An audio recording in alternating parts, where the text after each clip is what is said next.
नमस्कार, AB Star news देख रहे हैं आप और न्यूज रूम लाइव में मैं हूं आपके साथ Sohan Singh. News room live में बात करेंगे कि आखिर कहां आफत और कहां राहत बनकर बरस रहे हैं बादल।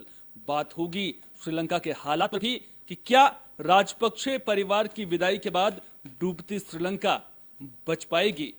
कांग्रेस की भी बात करेंगे कि बिना सच्चे सिपाहियों के क्या 2024 की लड़ाई लड़ने के लिए कांग्रेस तैयार है। इसके अलावा बात महाराष्ट्र की भी करेंगे। महाराष्ट्र में उद्धव ठाकरे और बीजेपी के बीच में क्या नजदीकियां बढ़ रही हैं। क्या द्रौपदी मुर्मू को समर्थन देना उद्धव ठाकरे की मजबूरी है या फिर उनकी सियासत के लिए बेहद जरूरी है। बात होगी नए संसद भवन में अशोक स्तंभ के अनावरण को लेकर मचे घमासान की। अशोक स्तंभ के अनावरण में पूजा से परेशानी क्यों है यह भी आपको बताएंगे। इसके अलावा बात होगी एम्स में लालू के गीता पाठ पर रोक को लेकर के भी। उस बौखलाहट में जो तेज प्रताप यादव ने बयान दिया है उससे भी आपको अवगत कराएंगे। साथ ही साथ सवाल पूछेंगे कि क्या लालू को गीता पाठ करने और सुनने से रोककर एम्स प्रबंधन ने महापाप कर दिया है। और आखिर में बात करेंगे कांवड़ यात्रा को लेकर के भी कि आखिर शिव भक्तों के स्वागत के लिए देवभूमि कितनी तैयार है। सबसे पहले बात बारिश और बाढ़ की। शहर शहर हालात बेकाबू होते नजर आ रहे हैं। बात महाराष्ट्र की करें, गुजरात की करें तो यहां पर हालात दिन ब दिन भयावह होते हुए नजर आ रहे हैं और इन दो राज्यों में अगले 4 से 5 दिन बेहद ही अहम होने वाले हैं क्योंकि इन दोनों राज्यों में स्थिति गंभीर होती हुई नजर आ रही है। आपदा प्रबंधन की टीमें राहत बचाव के कामों में लगी हुई हैं, लेकिन लगातार हो रही बारिश परेशानी का सबब भी बनती हुई जा रही है। कई लोगों की मौत हो चुकी है, कई पशु भी इस बाढ़ की चपेट में आकर बह चुके हैं। गांव हो शहर हो हर कुछ डूबता हुआ नजर आ रहा है। जहां भी नजर जा रही है वहां बस नजर आ रहा है तो सिर्फ पानी ही पानी। हमारे दो सहयोगी सपना वर्मा और विश्वनाथ सिंह हमारे साथ में यहां पर मौजूद हैं। दोनों से बाढ़ के हालात को लेकर के जायजा लेंगे। सबसे पहले विश्वनाथ, आपके पास में आऊंगा। किस तरह के हालात गुजरात और महाराष्ट्र में बाढ़ के बाद देखने को मिल रहे हैं। महाराष्ट्र में अगर बाढ़ की बात करें तो भारी वर्षा से महाराष्ट्र में सड़कों पर भी जाम लग गया है और अत्यधिक बारिश होने की वजह से कई गाड़ियां मतलब बाढ़ में फंसी हुई दिखाई दे रही हैं और यातायात काफी हद तक प्रभावित हो चुका है। वहाँ दुकानदारों की बात करें तो दुकानदार अपने दुकान नहीं लगा पा रहे हैं, उनका मतलब आय का जो स्रोत है वो ठप हो गया है। वहीं अगर बात करें जो बड़े दुकानदार हैं जो अपना गोदाम या जो भी कारोबारी हैं उनका भी इस बाढ़ ने पूरी तरह से व्यवस्था को ठप कर दिया है। जो भी उनके आय का स्रोत है, कमाई का स्रोत है, वो एकदम से बंद हो गया है। तो कहीं ना कहीं नुकसान ज्यादा हो रहा है। जो दुकानदार हैं या फिर व्यापारी हैं उन्हें दिक्कतों का सामना करना पड़ रहा है। लेकिन मैं ग्रामीण इलाकों की बात करूं क्योंकि जब डैम खोल दिया जाता है तो फिर कहीं ना कहीं लगातार तेज बारिश हो रही है, डैम खोलना भी मजबूरी है, तो आसपास के गाँव कहीं ना कहीं डूबते हुए नजर आ रहे हैं लोगों। जी, ये जो डैम की पानी जब छोड़ा जाता है अचानक से तो एक गांव में एक तो बारिश का पानी पहले से ही रहता है, पहले से जलस्तर गांव का बढ़ा हुआ रहता है। दूसरा जब डैम का पानी छोड़ते हैं तो उससे गांव के लोग और ज्यादा प्रभावित होते हैं। कई गांव बह जाते हैं, कई लोगों के घर बह जाते हैं, ध्वस्त हो जाते हैं, गिर जाते हैं, जमीन दोष हो जाते हैं। तो इस चीज को ध्यान में रखते हुए सरकार को मतलब इन स्थितियों को देखते हुए कैसे कब किस परिस्थिति में पानी छोड़ना है इसको ध्यान में रखते हुए कदम उठाने चाहिए सरकार को भी कदम उठाने चाहिए। लेकिन प्रशासन की भी मजबूरी होती है कि अगर बाढ़ में पानी ओवरफ्लो हो रहा है तो फिर आगे दिक्कतें सामने ना आए। कई बार डैम टूटने के हालात भी बन जाते हैं, इसलिए पानी को छोड़ना भी बेहद जरूरी होता है। हमारी सहयोगी सपना श्रीवास्तव भी हमारे साथ मौजूद है, मैं चाहूंगा कि वो आगे जरूर आए। सपना, बारिश के बाद कहीं ना कहीं हालात गुजरात और महाराष्ट्र की बात करें या फिर मध्य प्रदेश की बात करें तो हालात बेकाबू होते हुए नजर आ रहे हैं। हालांकि वहां पर राहत बचाव के लिए टीमें लगी हुई हैं। दिल्ली की बात करें तो दिल्ली एनसीआर की अगर बात करें खासतौर पर तो कहीं ना कहीं राहत मिली है, लोगों को वरदान साबित हुई है क्योंकि बड़े लंबे वक्त से यहां पर बरसात नहीं हो रही थी। अब सुबह बारिश हुई, अब कहीं ना कहीं धूप खिली हुई भी नजर आ रही है। इतनी बारिश काफी है राहत देने की। देखिए सोहन, सबसे पहले तो मैं अगर बात करूं बारिश को लेकर, तो एक तरफ जहां मौसम सुहावना नजर आया है, वहीं दिल्ली एनसीआर के कुछ एरिया ऐसे हैं जहां पर पानी की वजह से लोगों को घंटों जाम सहना पड़ा है। दिल्ली के अलावा अगर बात की जाए तो अभी नोएडा के जो जीआईपी वाले रोड पर है, जीआईपी से लेकर जो फिल्म सिटी की तरफ रोड जाती है, वहां पर लोगों को जाम सहना पड़ा है, घंटों जाम लगा रहा है। तो एक तरफ जहां बारिश वरदान साबित हुई है, वहीं थोड़ी बहुत बारिश की वजह से लोगों को काफी दिक्कतों का सामना करना पड़ा। बात की जाए अगर मुंबई को लेकर, तो मुंबई में भी काफी हालात बिगड़े हुए हैं लगातार। नासिक को लेकर बात की जाए तो नासिक में आज एक बात हुई है जिसमें कि क्लास 1 से लेकर 12वीं तक के बच्चों की स्कूल है वो बंद कर दिए गए हैं। वहां बारिश की वजह से काफी ज्यादा जो है परेशानियों का सामना लोगों को करना पड़ रहा है। बात की जाए अगर गुजरात को लेकर, अगर एक तरफ हम गुजरात की तरफ आते हैं, तो गुजरात में भी जो पूर्णा नदी है वो खतरे के निशान पर बह रही है। इसको लेकर जो है वहां के डीसी अमित ने साफ तौर पर बयान देकर यह बात बताई है कि खतरे के निशान से गुजरात में पूर्णा नदी बह रही है, और उसको लेकर उन्होंने चेतावनी दी है, अलर्ट जारी हो चुका है। किस तरीके से शेल्टर होमों की व्यवस्था की जा रही है लोगों के लिए लगातार। तो एक तरफ जहां बारिश लोगों की जिंदगी में वरदान बनकर आई, तो वहीं कुछ जगह पर कहर बनकर बारिश का कहर देखने को मिल रहा है लगातार। जिस तरीके से वडोदरा की बात करें तो कुछ वडोदरा स्टेशन पर जाम देखने को मिला है। गुजरात में कुछ ट्रेनें रद्द भी हो गई है इस वजह से, बारिश की वजह से। लगातार बारिश की वजह से गुजरात और मुंबई से काफी खराब स्थितियां सामने आ रही है। दिल्ली एनसीआर की अगर बात की जाए तो दिल्ली एनसीआर में कुछ रोडें हैं जहां पर पानी जल भराव देखने को मिल रहा है। जल भराव की वजह से लोगों को घंटों जाम का सामना करना पड़ा है। खासकर वो लोग जो कि किसी काम से निकले हुए हैं और जाम लगातार सह रहे हैं। 10 बजे से, अगर 10 बजे बारिश स्टार्ट हुई थी और उस टाइम तक काफी जाम हो गया था। बात की जाए अगर नोएडा की तरफ आते हैं तो सेक्टर 52 वाला जो स्टेशन है उसके नीचे पानी भर जाता है, तो काफी लोगों को मतलब जल भराव की समस्या का सामना करना पड़ रहा है। वहीं कुछ जगहों पर ऐसा देखा गया है जहां पर व्यवस्थाएं हुई थी, लोगों ने शुक्रिया अदा कहा है, लोगों ने प्रशासन का शुक्रिया अदा कहा है। जहां पर एक तरफ बारिश के टाइम पे जल भराव हो जाता था, तो उसको लेकर प्रशासन ने जो किया है उसको लेकर भी लोगों ने शुक्रिया अदा किया है। तो एक तरफ जहां पर बारिश की वजह से लोगों का जीवन अस्त व्यस्त हो गया है, तो वहीं दूसरी तरफ एक राहत की बात यहाँ ये रही है कि थोड़ा उमस और गर्मी से राहत मिली है और थोड़ा मौसम भी सुहावना हो गया है। बिल्कुल, कहीं ना कहीं बारिश से एक और दिल्ली एनसीआर के लोगों को राहत जरूर मिली है, मौसम सुहावना हो गया है। लेकिन जो तस्वीरें सुबह से लगातार सामने आ रही हैं वो तस्वीरें सवाल भी पूछ रही हैं, सवाल व्यवस्थाओं को लेकर के पूछ रही हैं कि अगर इतनी बारिश से ही ये हाल हो जाएगा तो फिर जो सफाई के नाम पर नालों की सफाई को लेकर के, नहरों की सफाई के नाम पर, या फिर जो तमाम व्यवस्थाओं को लेकर के पैसे बहाए जाते हैं, पानी की तरह जो पैसे बहाए जाते हैं, आखिर वो खर्च कहाँ होते हैं, सवाल बहुत ज्यादा खड़े होते हैं। और पानी निकासी को लेकर के व्यवस्थाएं दिल्ली की बात करें तो इसको लेकर के हमने देखा है दिल्ली सरकार और जो एमसीडी और नगर पालिका हैं वो आमने सामने भी लगातार आते रहते हैं। तो कहीं ना कहीं अब सवाल उठता है कि इतनी सी बारिश के बाद ये हाल, अगर 30 जून के बाद लगातार बारिश हुई होती, जब मानसून ने दस्तक दी थी, तो क्या हाल होता, अंदाजा आप खुद ब खुद लगा सकते हैं। हालांकि बात गुजरात और महाराष्ट्र की करें तो जिस तरह से हमारे सहयोगियों ने बताया, वहां पर हालात बेकाबू जरूर होते हुए नजर आ रहे हैं। कई जिलों में रेड अलर्ट भी जारी कर दिया गया है, यानी कि स्थिति को काबू करने के लिए एनडीआरएफ की टीमें भी वहां पर लगी हुई हैं। अब देखना दिलचस्प होगा कि जो ओडिशा के ऊपर कम दबाव का क्षेत्र बन रहा था,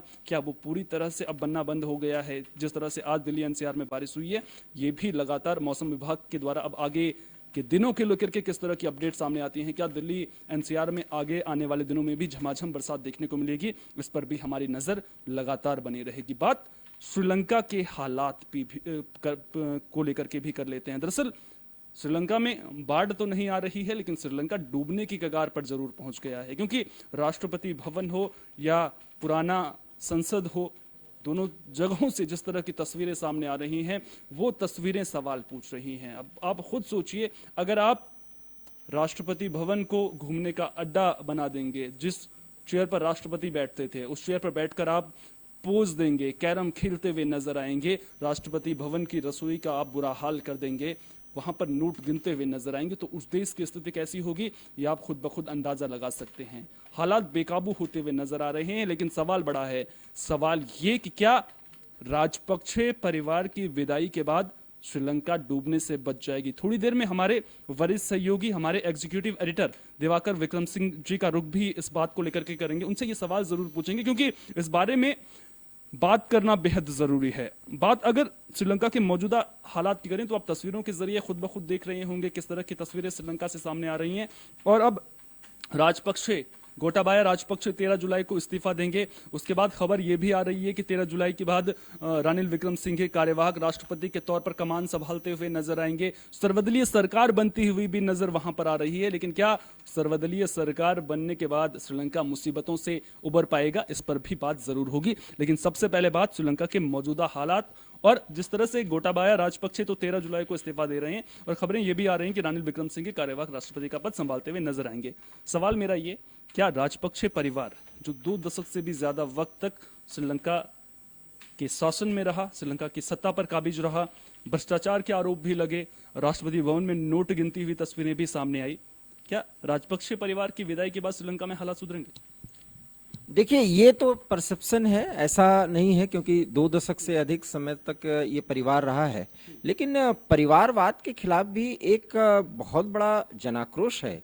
ये एक बहुत महत्वपूर्ण बात है और जो कि आप देख रहे हैं सोहन, आप भी इस पे थोड़ा सा सचेत होकर के मुस्कुरा रहे हैं। परिवारवाद के खिलाफ एक बड़ी मुहिम भारत में भी समय समय पर चलती रही और मौजूदा पिछले 8-9 सालों में तो ये परिवारवाद के खिलाफ जो है वो हल्ला बोल का चलता रहता है सत्ता पक्ष और विपक्ष में।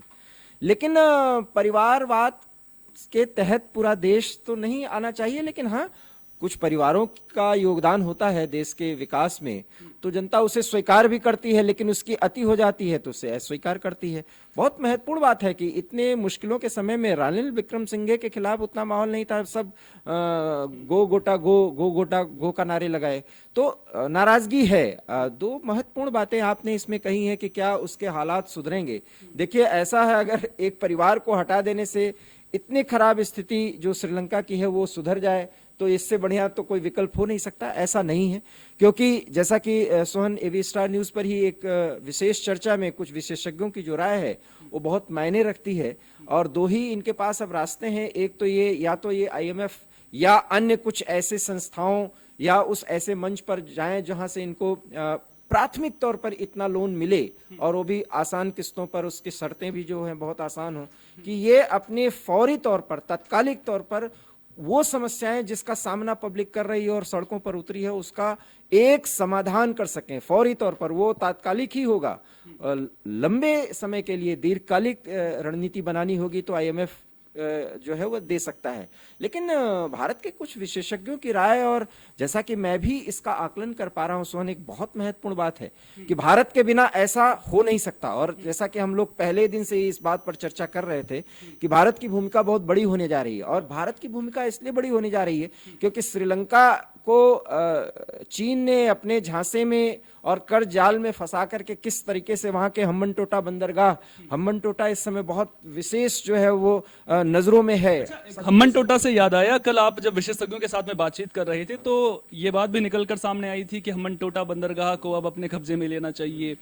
तो कितना इत्तेफाक आप इस तरह की बातों से रखते हैं? नियंत्रण में लेना, मेरा अभिप्राय इससे ये है कि जो वहां पर भारत क्या निवेश कर सकता है, क्या भारत के लिए हम्बनटोटा बंदरगाह में निवेश के दरवाजे खुलते हैं, और अगर भारत हम्बनटोटा बंदरगाह में निवेश करता है तो उसके बाद भारत और श्रीलंका के रिश्ते तो सुधरेंगे ही, भारत और श्रीलंका के रिश्ते सुधरने के साथ में श्रीलंका की जो हालत है उसमें भी सुधार हो सकता है। देखिए, किसी भी सीमांत एरिया का और समुद्री इलाकों के उन बंदरगाहों पर ही चीन की नजर होती है, क्योंकि चीन जो है वो बहुत ज्यादा अपने सामानों के प्रोडक्ट को एक मार्केट देता है और मार्केट ही क्रिएट करता है, वो अपने लिए करता है। लोगों को बाद में समझ में आता है, उस देश को बाद में समझ में आता है।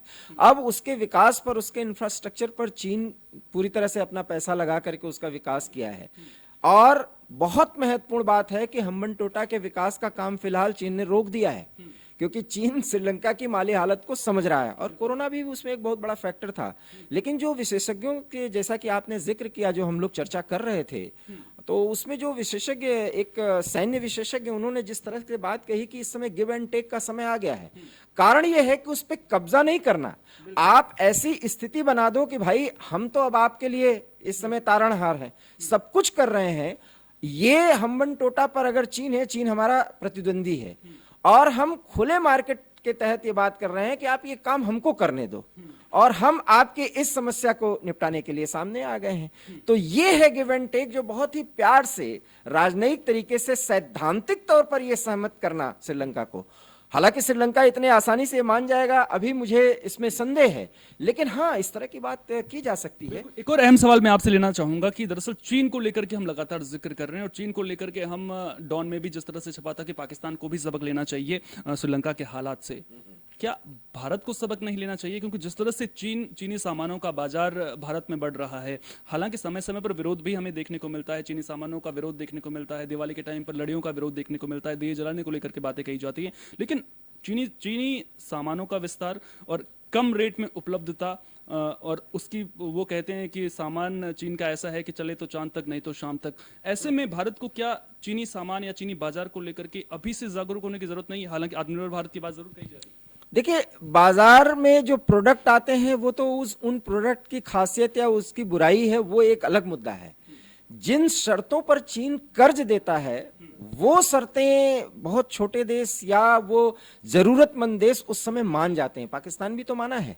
आधा कश्मीर एक तरह से इस समय चाइनीज लोग उसका काम देख रहे हैं और आप देख रहे हैं, और भारत उस पर आपत्ति जता रहा है। देखिए, भारत की स्थिति बहुत दूसरी है, क्योंकि चाइना की पूरी पॉलिसी को और चाइना के जो उनका विस्तारवाद की जो उनकी सोच है, जिसमें अर्थ बहुत बड़ा मुद्दा है, उस अर्थ पर भारत ने चोट कर दी है।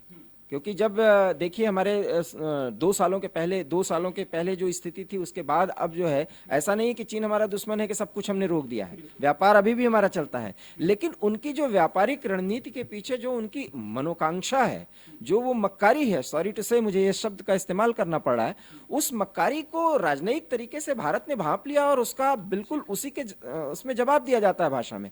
मेरा कहने का ये मतलब है कि चीन, देखिए श्रीलंका, अगर चीन सैद्धांतिक देश होता तो इस समय चूंकि हम्बनटोटा एक ऐसा बंदरगाह है जिसका विकास चीन कर रहा था, और फिर चीन एक तरह से श्रीलंका को अपने कब्जे में ले लिया है, उसके विकास का काम उसने इस समय फिलहाल कम कर दिया है या तो पूरी तरह से रोक दिया, क्योंकि वो जान रहा है कि श्रीलंका की पेइंग कैपेसिटी ही खत्म हो गई है।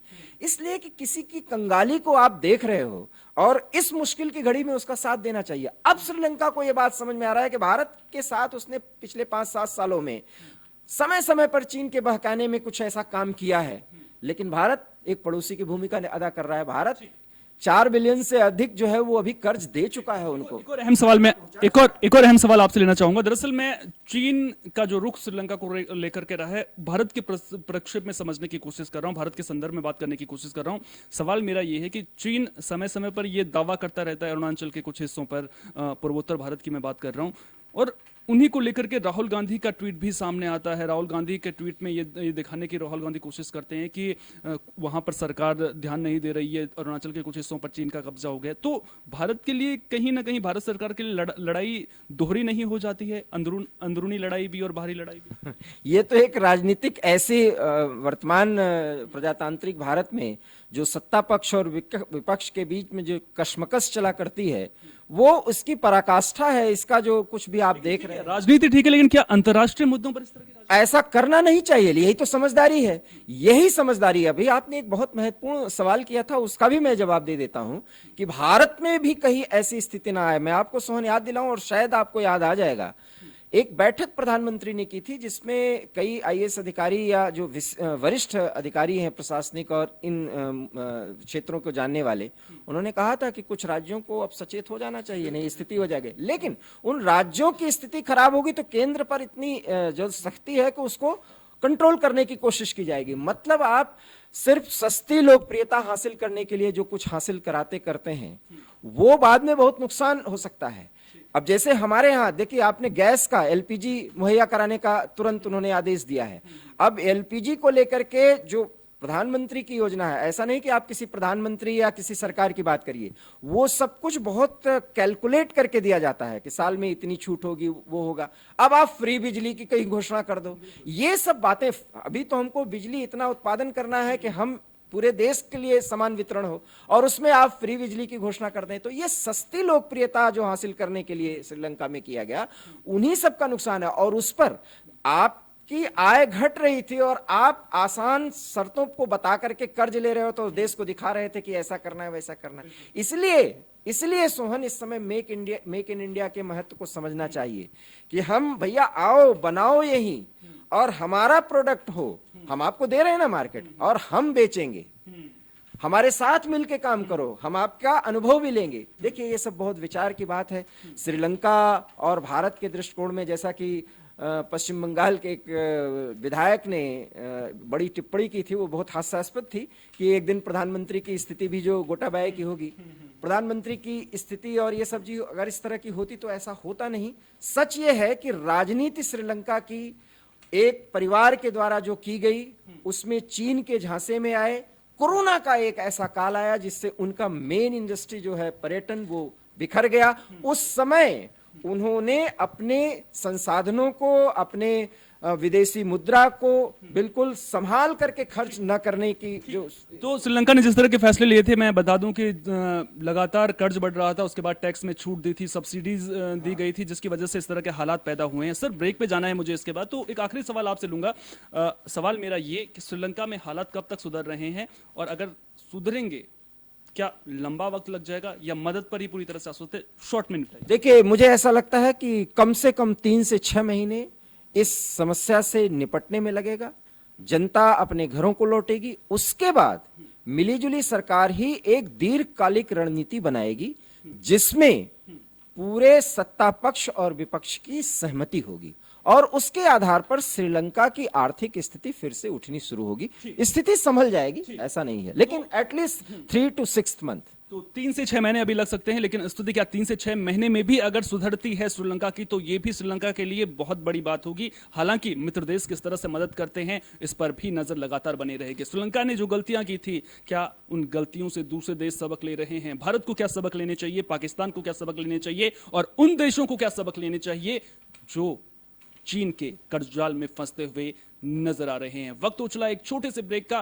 ब्रेक के उस पार बात करेंगे महाराष्ट्र में क्या उद्धव ठाकरे और बीजेपी के बीच में सचमुच नजदीकियां बढ़ रही हैं? राष्ट्रपति चुनाव में एनडीए उम्मीदवार को समर्थन देकर क्या उद्धव ठाकरे बीजेपी से दोस्ती का हाथ एक तरह से कह सकते हैं कि बढ़ा रहे हैं? इसके अलावा बात कांग्रेस को लेकर के भी होगी कि कांग्रेस बिना सिपाही कैसे लड़ेगी 2024 की लड़ाई।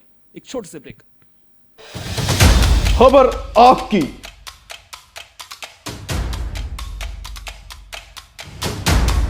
खबर हमारी,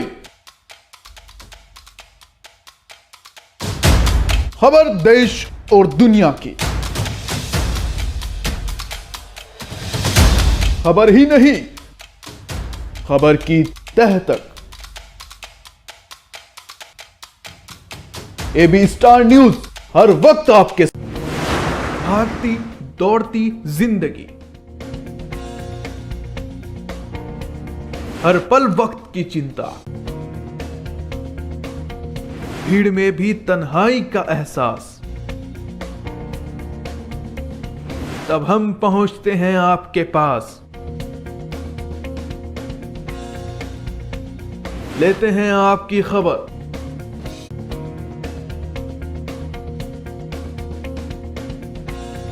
बनते हैं आपकी आवाज।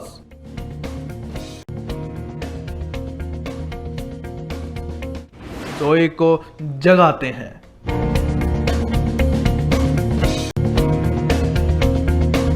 क्योंकि हम रहते हैं हर वक्त आपके साथ। AB Star News.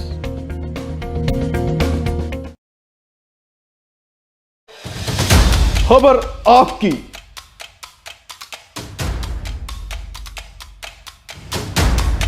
खबर हमारी, खबर देश और दुनिया की। खबर ही नहीं, खबर की तह तक। एबी स्टार न्यूज हर वक्त आपके साथ। भागती दौड़ती जिंदगी, हर पल वक्त की चिंता, भीड़ में भी तन्हाई का एहसास। तब हम पहुंचते हैं आपके पास, लेते हैं आपकी खबर,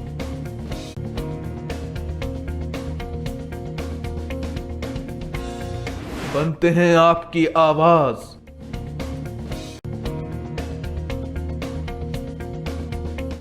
सोए को जगाते हैं।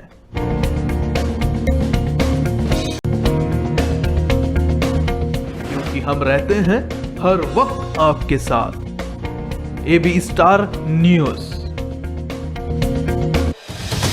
खबर आपकी,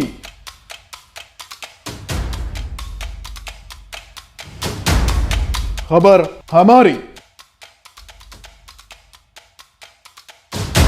खबर देश और दुनिया की। खबर ही नहीं, खबर की तह तक। एबी स्टार न्यूज, हर वक्त आपके साथ। ब्रेक के बाद आपका एक बार फिर से स्वागत है और अब बात करेंगे कांग्रेस की। बिना सिपाही 2024 की लड़ाई आखिर कांग्रेस कैसे लड़ेगी, यह बड़ा सवाल है और यह सवाल क्यों उठ रहा है, इस बारे में चर्चा होनी भी बेहद जरूरी है। दरअसल गोवा और उत्तराखंड, इन दोनों राज्यों में कांग्रेस के एक जैसे हालात नजर आ रहे हैं।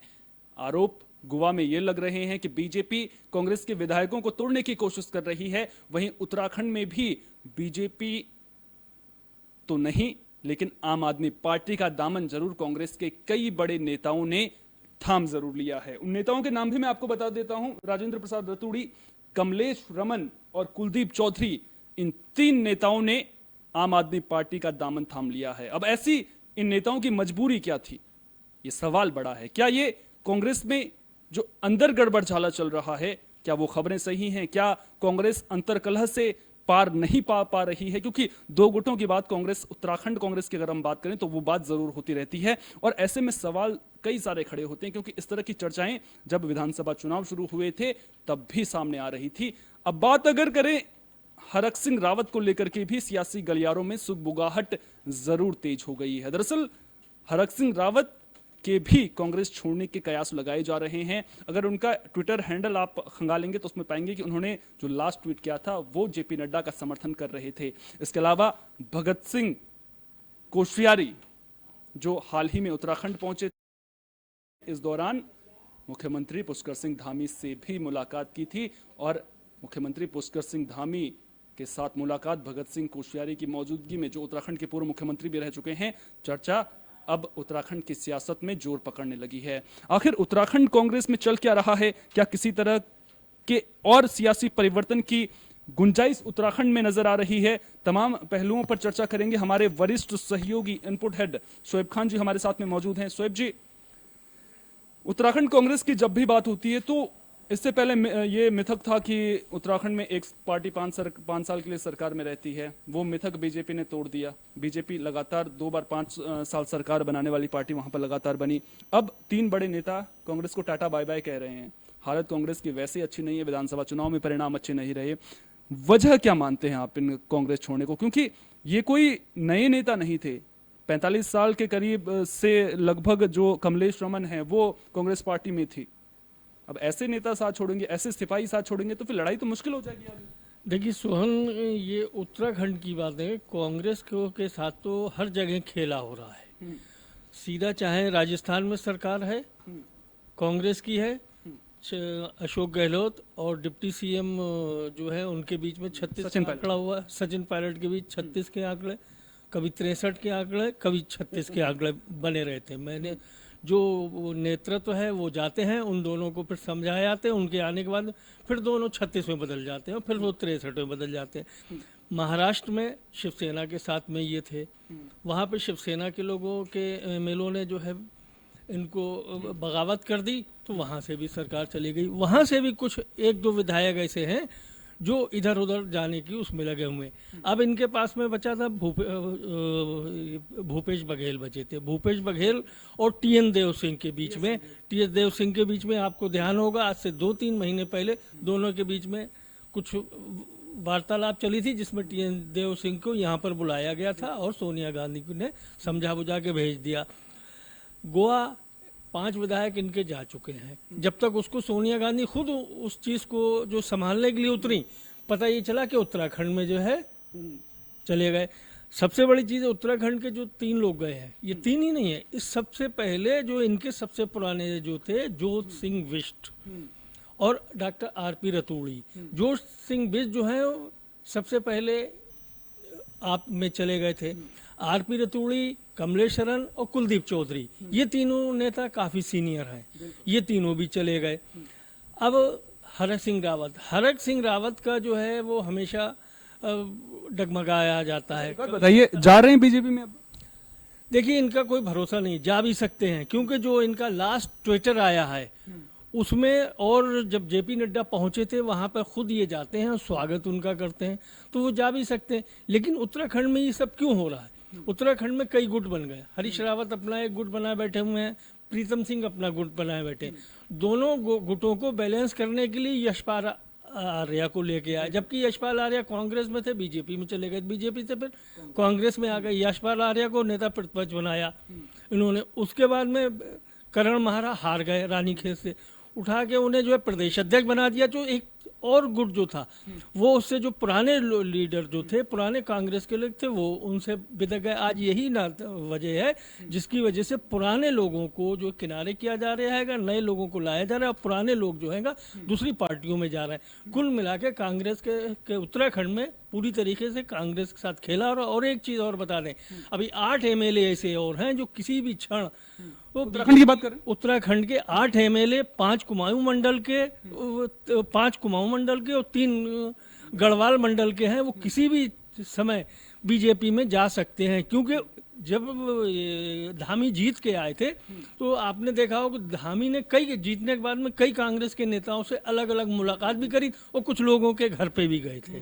तो अंदर ही अंदर खिचड़ी पक रही है, तो कांग्रेस साथ खेला तो होना ही है। अच्छा, जिसकी सरकार उसी तरफ मतलब झुकाव बनता हुआ नजर आ रहा है। अच्छा, आपने जब 8 जो है कांग्रेस छोड़कर जाने की बात करें, तो मैंने ये सवाल इसलिए पूछा उत्तराखंड में क्योंकि हर राज्यों में लगभग कांग्रेस की स्थिति ऐसे ही बनती नजर आ रही है। हमने उत्तराखंड को लेकर के चर्चा की, कांग्रेस को लेकर के चर्चा की। उत्तराखंड कांग्रेस का बड़ा नाम, भले ही चुनाव हार गए थे हरीश रावत, उनको लेकर के चर्चा नहीं की। उत्तराखंड के लिहाज से बात करूं, हरीश रावत कांग्रेस का बंटाधार कर रहे हैं या बेड़ा पार कर रहे हैं? देखिए, हरीश रावत का सीधा ये है कि हरीश रावत ने जो राजनीति करी है वो सिर्फ अपनी करी है। वो ये चाहते हैं कि दूसरा गुट या कोई दूसरा बड़ा लीडर वहां पर ना हो। आज यही वजह है जिसकी वजह से विद्रोह करके प्रीतम सिंह निकले आगे। प्रीतम सिंह के बाद में ये क्या नाम, देखिए इनके किशोर उपाध्याय निकल के चले गए, बीजेपी में चले गए, टेहरी से विधायक हो गए। तो हमेशा, और उसके बाद इंदिरा हृदय जिंदा जब थी तो इंदिरा हृदय से भी उनके थे संबंध। लेकिन जब उनके बेटे की सुमित हृदय के चुनाव की बात आई थी तो हमेशा इन्होंने ये आपके जो है, देखिए क्या नाम इनका है, कांग्रेस के बड़े जो नेता हैं वो सुमित हृदय को नहीं लाना चाह रहे। लेकिन इंदिरा हृदय ने हल्द्वानी से अपने दम के ऊपर, क्योंकि वो इतनी कैपेबल महिला थी कि उसको जो जिला पंचायत अध्यक्ष भी बना दिया वहां का, और उसके बाद में जो है टिकट दिया, आज वो राजनीति में आ गए। तो हमेशा जो इनकी आप बात कर रहे थे कांग्रेस के बड़े नेताओं की, ये जब ऊपर पहुंच जाते हैं तो वहां पे कांग्रेस के लोगों को, जो नए लोग उभर के आते हैं, उनको नहीं चाहते, और उसी वजह से। एक अहम सवाल मैं आपसे लेना चाहता हूं। दरअसल कांग्रेस को लेकर के जब बात होती है, अभी मैं दिवाकर सर से बात कर रहा था तो वहां पर राजपक्षे परिवार का जिक्र आया था, परिवारवाद की बात आई थी। क्या कांग्रेस आला कमान चिंतन शिविर करता है, बड़ी बड़ी बातें होती हैं, हम पार्टी को आगे बढ़ाएंगे, ये करेंगे, वो करेंगे, प्रशांत किशोर के साथ में बैठक होती है, प्रेजेंटेशन होता है बड़ा सा, जमीन पर तो देखिए आप कांग्रेस पार्टी को बहुत अच्छा सवाल करा कि ये सब चीजें जो हुई है चिंतन शिविर के बाद में ही हर राज्य में इनके साथ में खेला शुरू हुआ है। चिंतन शिविर जब शुरू हुआ था महाराष्ट्र में भी इनके साथ में हुआ था इसी तरीके का, राजस्थान में तो चल ही रहा था। जैसी चिंतन शिविर खत्म हुआ, राजस्थान में सचिन पायलट के और अशोक गहलोत के बीच में 36 के आंकड़े हो गए थे, फिर गोवा में हो गया, अब यहाँ हो गया को। तो बिल्कुल कहीं ना कहीं कांग्रेस आला कमान को इस पर सोचना जरूर होगा, और सोचना इसलिए होगा क्योंकि अब 2024 की लड़ाई है, उससे पहले कई राज्यों में विधानसभा चुनाव भी हैं। अब कांग्रेस उत्तराखंड में किस तरह से खेला हो रहा है, इसको लेकर सियासी गलियारों से बयानबाजी का दौर भी शुरू हो चुका है। किस तरह के बयान सामने आ रहे हैं बीजेपी और कांग्रेस खेमे से, चलिए आपको सुना देते हैं।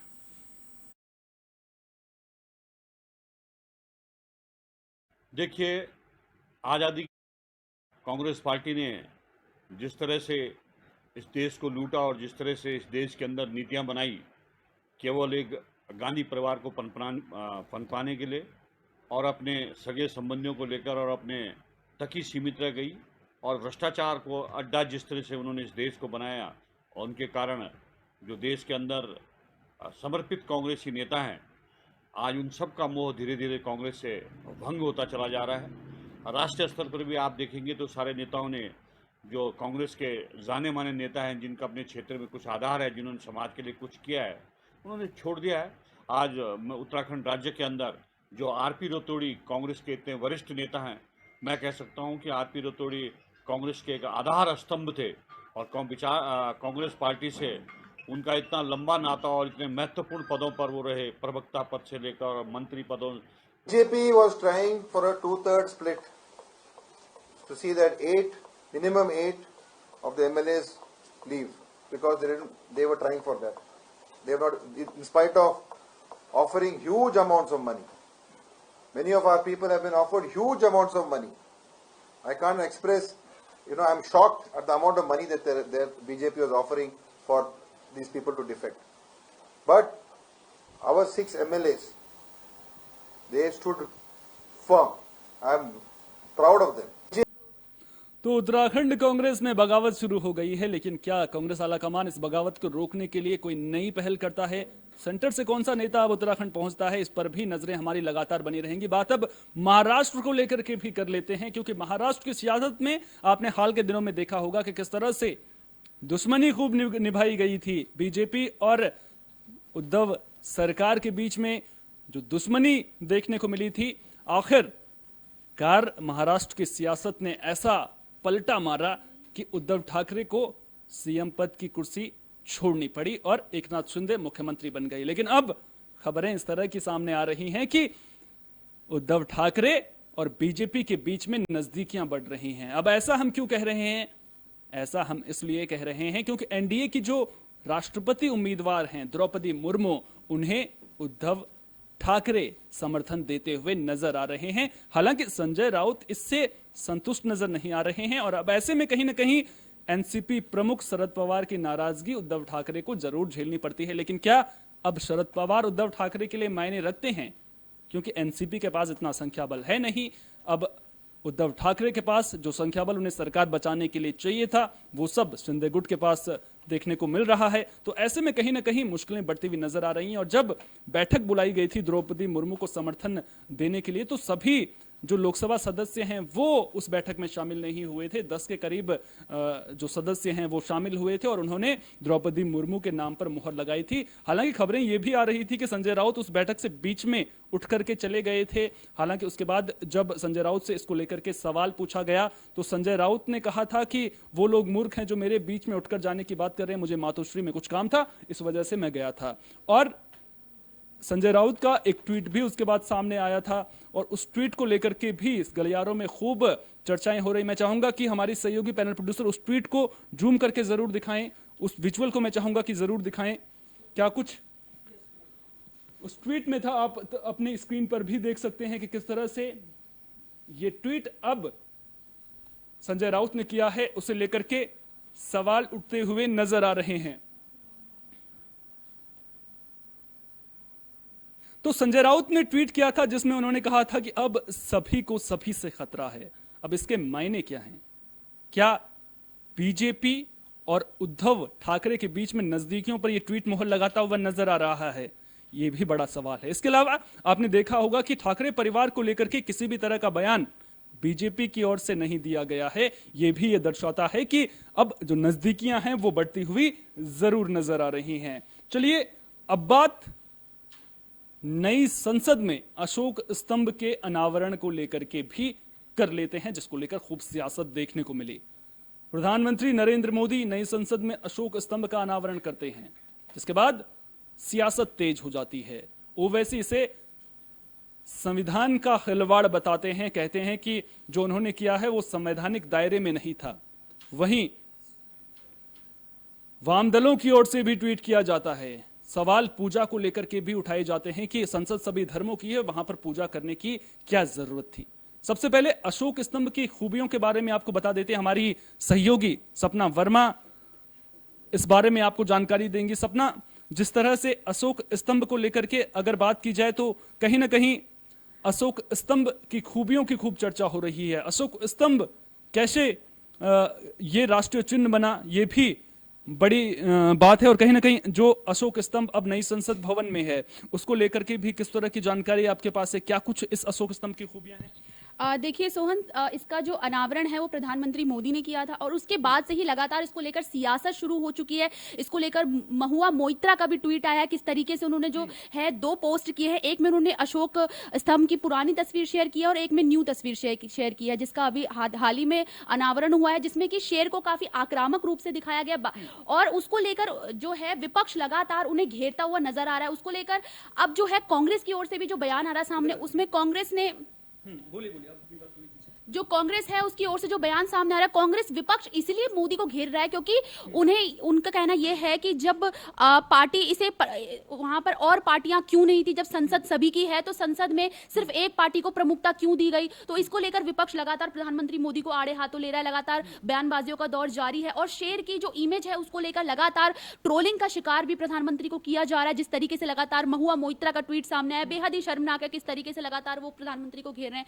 अब बात की जाए अगर अशोक स्तंभ की, तो सारनाथ में इसका निर्माण किया गया था। जो तीसरे राजा थे मौर्य साम्राज्य के 250 ईसा पूर्व इसको बनाया गया था और किस तरीके से जो अशोक स्तंभ है वो राष्ट्रीय चिन्ह का प्रतीक है। इसे राष्ट्रीय चिन्ह के प्रतीक के रूप में 26 जनवरी 1950 को इसे राष्ट्रीय चिन्ह के रूप में अपनाया गया था। तो किस तरीके से जो अशोक स्तंभ है उसको लेकर अब जो सियासत है, सियासत सिर्फ इसको लेकर शुरू हो गई है कि उसमें जो प्रतीक है, उसमें जो अशोक स्तंभ जो पहले की फोटो है उसको लेकर और जो अब जो स्तंभ है उसमें दिखाया गया जिस तरीके से शेर दिखाया गया, आक्रामक रूप में दिखाया गया है और उस वजह से शेर की आक्रामकता को देखकर उसे शासन से जोड़ा जा रहा है कि क्या इसी तरह की शासन व्यवस्था को चलाया जाएगा। जिस तरीके से लगातार ओवैसी का ट्वीट आया सामने, ओवैसी का ट्वीट शर्मनाक है। उसके बाद इसको लेकर संजय राउत का भी ट्वीट सामने आया। किस तरीके से लगातार जो है सोशल मीडिया पर जो है एक तबका जुट गया है, पूरी तरीके से प्रधानमंत्री को ट्रोल करने में लगा हुआ है। उसने पूरी तरह से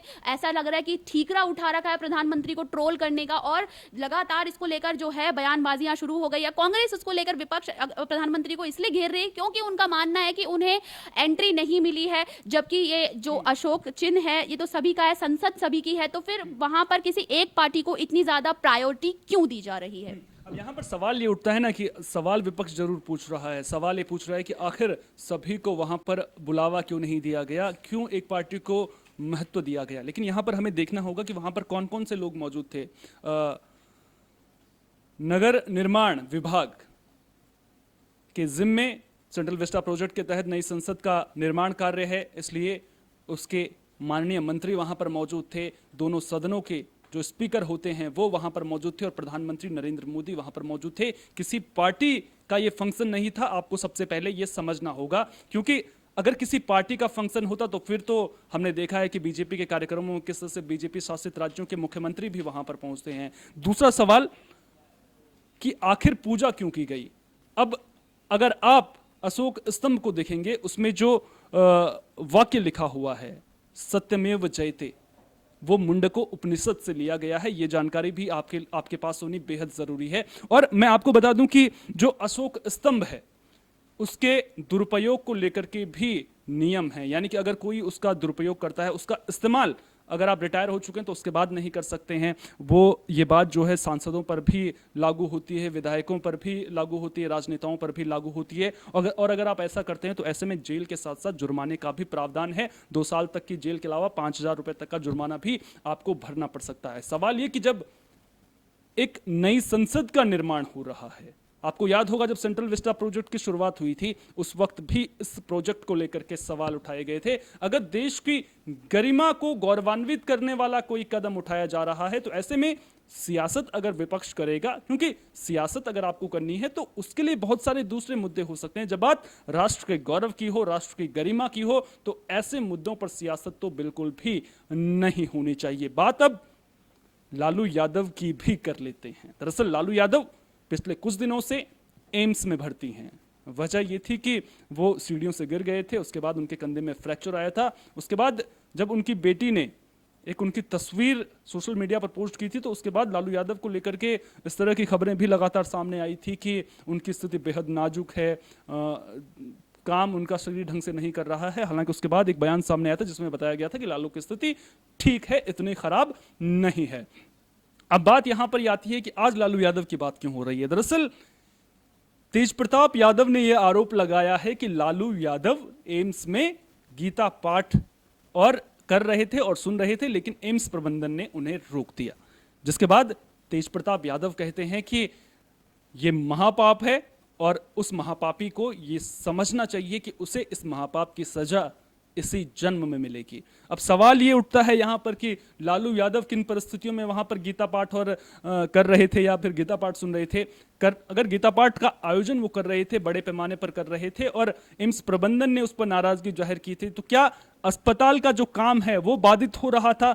इस पहलू को भी यहां पर समझना चाहिए, क्योंकि अगर आप गीता पाठ करते भी हैं तो उसको करने के लिए आपको सही जगह जरूर देखनी चाहिए। आप ऐसे ही अगर दूसरा काम प्रभावित हो रहा है, कहीं ना कहीं अगर एम्स प्रबंधन का काम प्रभावित हो रहा है, तो फिर कहीं ना कहीं उस पर अगर एम्स प्रबंधन ने नाराजगी जताई है तो वो दूसरी बात है। हालांकि एम्स प्रबंधन की ओर से अभी इस पूरे मामले को लेकर के किसी भी तरह का बयान सामने नहीं आया है। अब देखना दिलचस्प होगा कि जब तेज प्रताप यादव ने ट्वीट किया है, अपनी बौखलाहट दिखाई है, तो उसके बाद अब एम्स प्रबंधन इस पूरे मामले को लेकर के क्या बयान देता है।